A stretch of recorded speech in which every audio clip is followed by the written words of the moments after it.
Ir atnākusi vēstule no Martas ar jautājumu, cik maksā degvielu? Šo jautājumu nevienam nesagādāt grūtības atbildēt, bet kas ir automobīļu degvielas degšanas aktivators? Man ļoti gribētos noskaidrot, kas tas ir. Varbūt tas ir tikai mārketinga triks, vai jūs Bestabū komanda nenoskaidrotu kaut ko vairāk par šīs iekārtas efektīgumu, un varbūt mums katram tādu būtu vērts iegādāties. Jā, nu mēs, protams, papētījām pirmām kārtām internetā. Tik tiešām ir ļoti daudz šādas degvielas aktivatori, jā, tāds dīvains šķiet tas vārds. Viens no tiem ir, starp citu, ražots Latvijā un arī patentēts, tātad ļoti nopietni vērā ņemams. Devāmies pētīt, ko tad dod šis aktivators. Eksperimenta pirmā diena. Izmēram degvielas patēriņu, braucot ar ātrumu 75 km/h. Pēc tam dodamies pēc izslavētajiem degvielas aktivatoriem un uzstādām to mūsu izmēģinājuma automašīnai.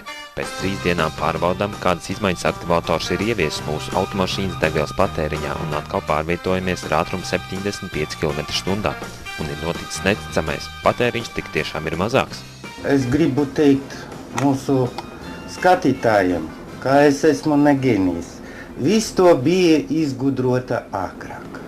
Par magnētiem esot sākuši niekoties lidotāji 2. pasaules karā, un tagad Eiropas patentu organizācijā esot reģistrēti 2300 patenti, kas saistīti ar magnētiem un degvielu, turklāt nākotnē esot pavisam rožaina.